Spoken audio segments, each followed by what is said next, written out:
welcome back to Good Stories. You guys are in for a treat. We have Jacob here, who usually works behind the camera, but is going to be in front of the camera today for some good stories. Jacob, tell us a little bit about what you do with the company.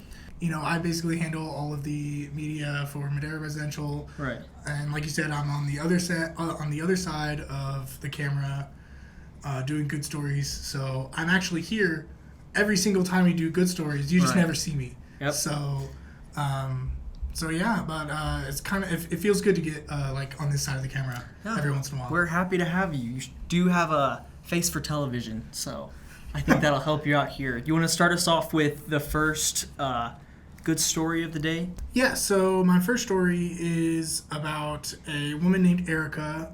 She lives in the UK, and she basically, so for free, she will find your lost dog for you. What? Yeah, so, people call her when their dogs get out, and she'll take her drone and fly around the neighborhoods, around the area where they got out, and that's cool. And like find them. And nice. so for over 7 years, she's been doing this for free, and she's found over 200 dogs. Sheesh. Yeah, wow. Just like it takes owners like hours to find their lost pets, and she shows up and finds them in 20 minutes. Yeah. And then because she can see them all from the top down, like an aerial view.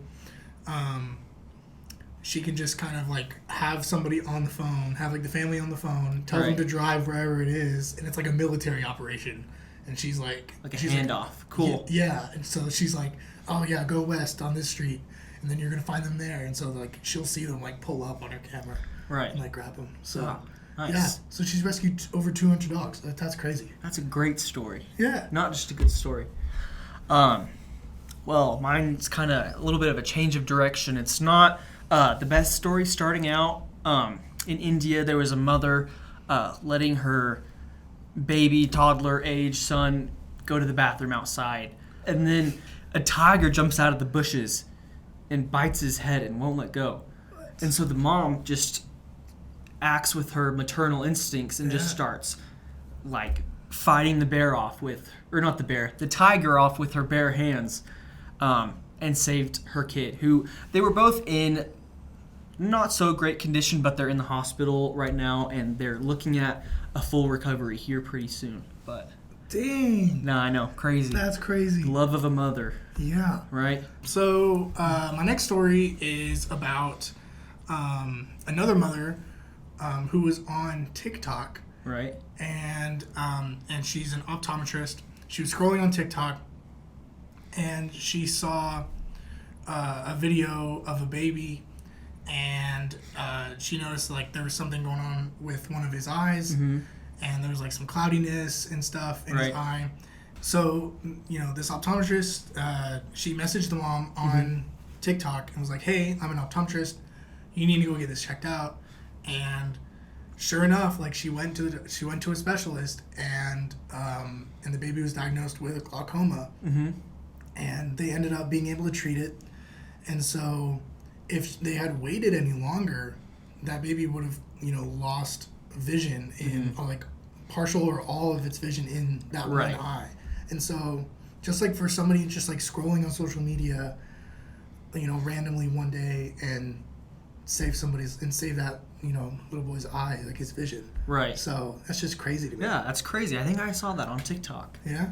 So my next good story brings some good news for humankind. If we ever have an asteroid plummeting towards Earth, Armageddon style, we actually have a plan in place now because of this past week, NASA sent a spacecraft up called DART and targeted it toward a nearby asteroid. Not one that was necessarily going to intersect with Earth, but just one that could be used to test the spacecraft's like mission and see if that's actually a viable solution for if we ever do have an asteroid about to hit us. So on Tuesday evening, the spacecraft made impact with the asteroid and actually did push it off course, which doesn't sound like a super big deal, but it's a pretty big scientific feat knowing that we have the ability to change the path of an asteroid should we ever need to do it.